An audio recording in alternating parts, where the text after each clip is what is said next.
Speedrunning.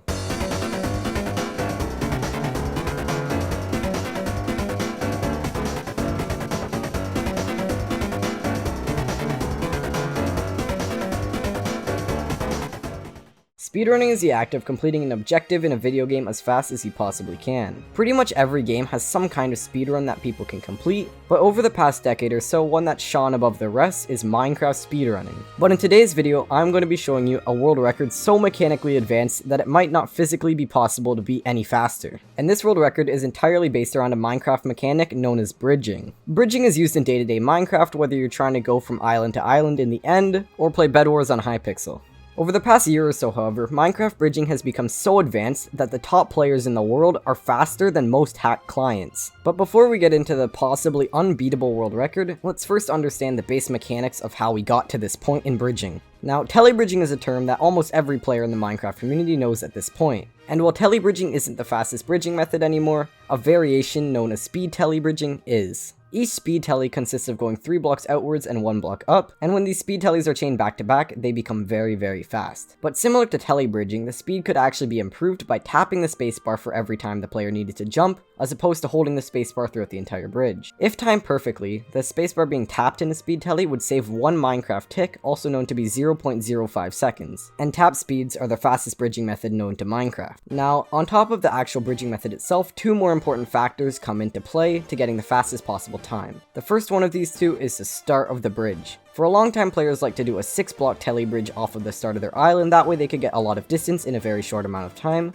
But relatively recently, it was proven that a 4-block flat telly bridge was actually the fastest way to start off your island, and provided you with the best possible momentum to cover that distance. After the 4-block telly, players are required on mcplayhd to do 6 chained speed tellies before they face the final challenge of saving time on their bridge, which is the clutch. When a player does a 4-block into 6 speed tellies, the clutch is only a single clutch, which means it's very easy to pull off and not very difficult. And for a long time, players thought there was really nothing they could do about that. And while this is technically true, on mcplayhd specifically, there was a small little hill on the final island, and players in the community started to theorize whether or not they could place blocks using the hill as a head hitter to shave off just a tiny little bit of time off of their bridge. For a long time, most of the people I spoke to about this strategy seemed to think that it was not any faster and would result in the same time. This never really made sense to me, but as someone who doesn't know how to do full speed tellies, I just kind of accepted it and moved on. That was until about 2 or 3 months later when I started to hear people talking about the head hitter way more than I ever had in the past. It seemed to me like out of nowhere everyone was starting to agree that the head hitter would actually cut a tick off the time, taking it from 3.95 to 3.9. And for the next week or 2, all you saw on mcplayhd was players attempting this over and over again. There was really only a few people that were actually contenders to getting the 3.9 world record,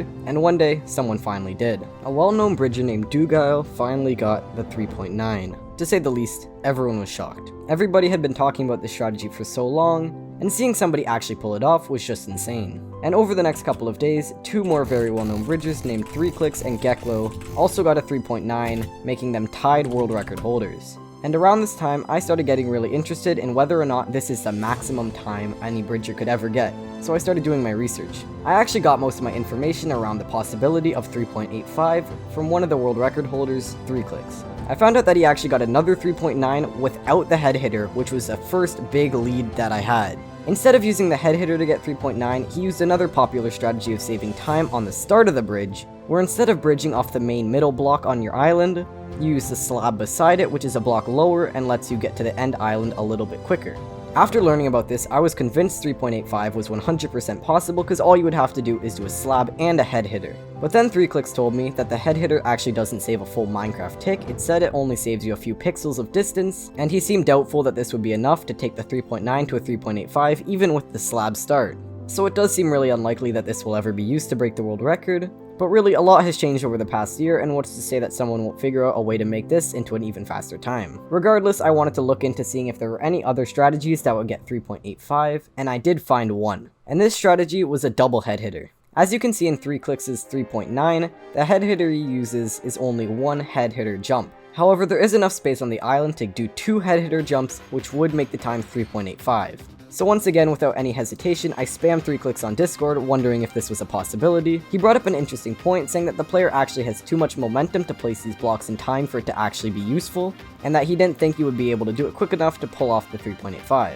I feel like between the two 3.85 possible strategies, this is definitely the more likely option, as I can kind of see somebody being able to do this, but for now it's just a theory. But who really knows? Maybe down the road 3.9 will turn into 3.85, maybe it'll be a day from now, maybe it'll be a month, maybe it'll be several years, or maybe it will never happen and it's just not possible. At the moment it just seems all way too new to be 100% certain, and for the most part it's looking quite unlikely that this world record will ever be broken again. I'd love to hear your opinions on it though, so please do leave a comment down below whether or not you think this method is possible and what strategy might be used to break it. And with that being said, if you did end up enjoying today's video, please do consider subscribing. It really does help out so much with the channel. But with that being said, I really do hope you guys enjoyed, and I will see you guys soon.